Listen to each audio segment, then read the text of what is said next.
My name is Tim Biggin. I live in Bemidji. I don't think any of that area should be closed to motorized vehicles. I agree with the gentleman about the destruction. That is terrible. But to me, it's an enforcement issue. I mean, because somebody ran their ATV across the river, I mean, I didn't do it. Why can't I go out there and ride along, you know, through the Stumpke Rapids area or Bear Den? You know, you're putting us all in one basket. Because I don't own a canoe, I'm not a bad guy. I mean, we're all here, you know. It's open, it's public property. I'm not destructive. I just want to go for a ride, and my wife and I, on our ATV. I don't drive over signs, push rocks out of the road. I'm sure there's canoeists who sink beer cans in the river. I don't do that. That's all I have to say. Thank you. Next. Garrett?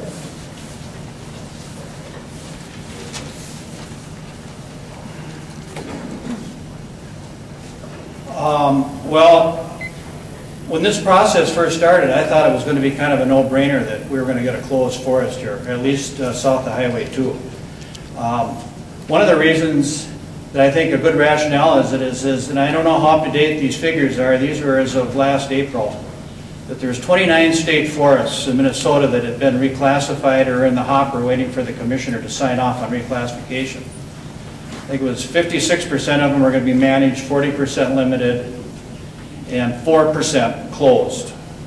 That 4% closed, I think, only amounted to like a little over 400,000 acres, and those forests were all small, insignificant state forests that were mostly wetlands. So it's not like there isn't a place for ATVers to ride. The DNR's own figures that we got from Mark Holston, I think that there's like, if my memory serves me correct, well over 160,000 miles of riding opportunities in the state with forest roads, ditches, and trails.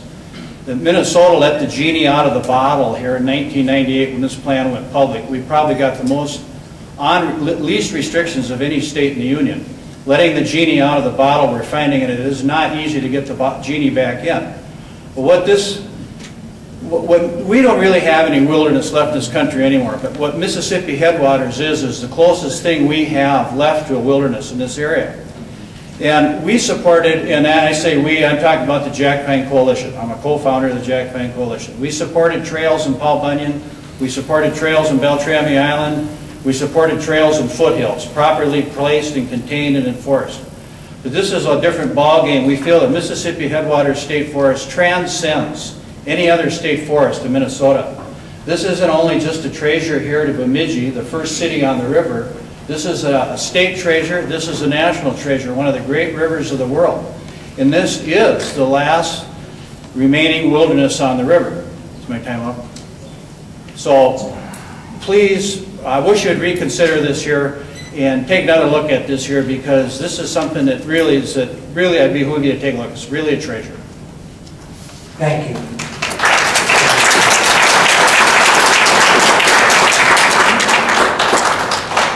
My name is Matt Lundberg. I am from Solway. I am 5th generation logger in this area, and my family has made many of these trails that we're talking about. And there's a few people around here that have family have been around that long. I grew up riding on these trails. I do not want them shut off because I want it there for my kids. There is so many trails down there that can be used for skiing and hiking and everything else that four-wheelers don't ride on. Another thing, yeah, there's people wrecking trails. Yeah, there's people tearing around, but not the majority of us.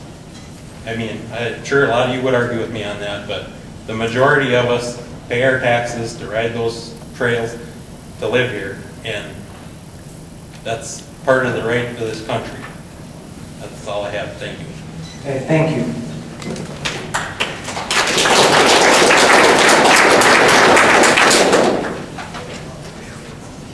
Next? Yep, great. Thank you.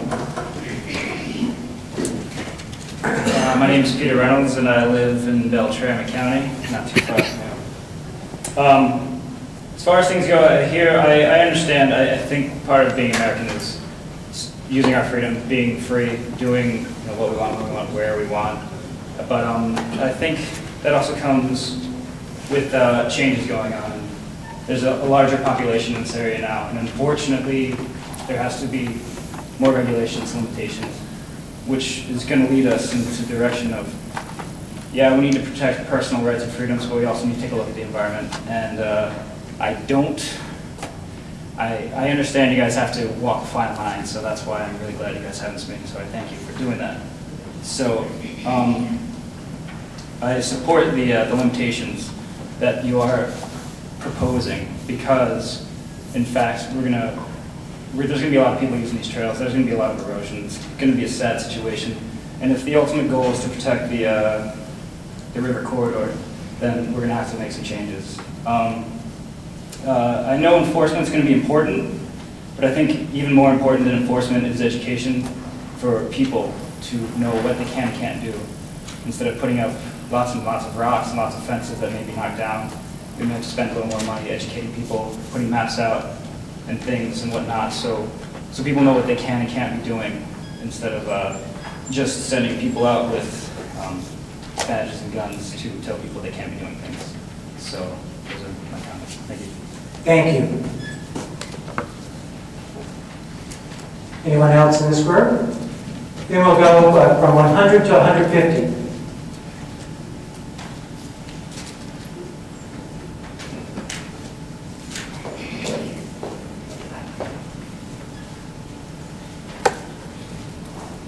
Ruth Berquist, Becker County, Minnesota. The Mississippi Headwaters is a special place. I've used it often for kayaking, hiking.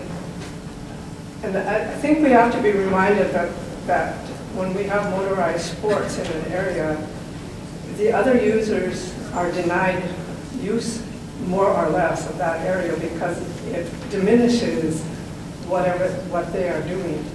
You don't want to be hiking on a road with ATVs coming down the road. You don't want to be bird watching. These activities just don't mix, and so that we need to separate them. So we need to have some places for wildlife and for people who want quiet areas and want to do things without motorized recreationists around us. And it seems like the Mississippi Headwaters should be closed. It should be a no-brainer. It has flora, fauna. They're rare and uncommon. Numerous. It's a great place to go and just be there and be quiet. And we need some quiet areas. So I think it just should be closed, and there should be no argument about it. It won't hurt anybody if we close that area. Thank you. Thank you, Rachel. My name is William Hartwell. I live in Beltrami County, Buzzell Township. And I've been paying attention to the planning since for about the last 10 years.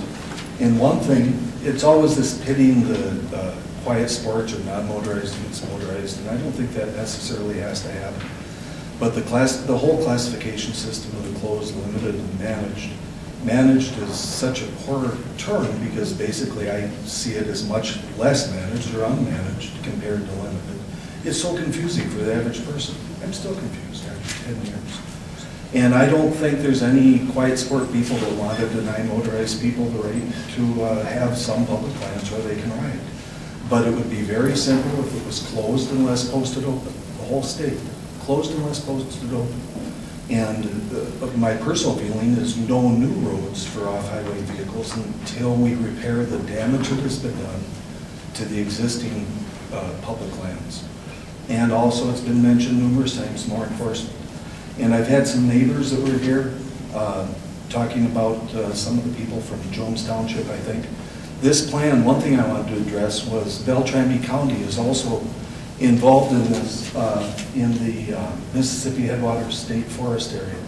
Buzzell Township has land that is part of the Mississippi Headwaters State Forest. Bob Milne and John Winter were here earlier. Their planning process for this OHV park north of Highway 2 is so ill-conceived and a bad idea and not a transparent planning process. I was appointed by my township to participate with Beltrami County in that planning process. Beltrami County asked for a representative from the townships.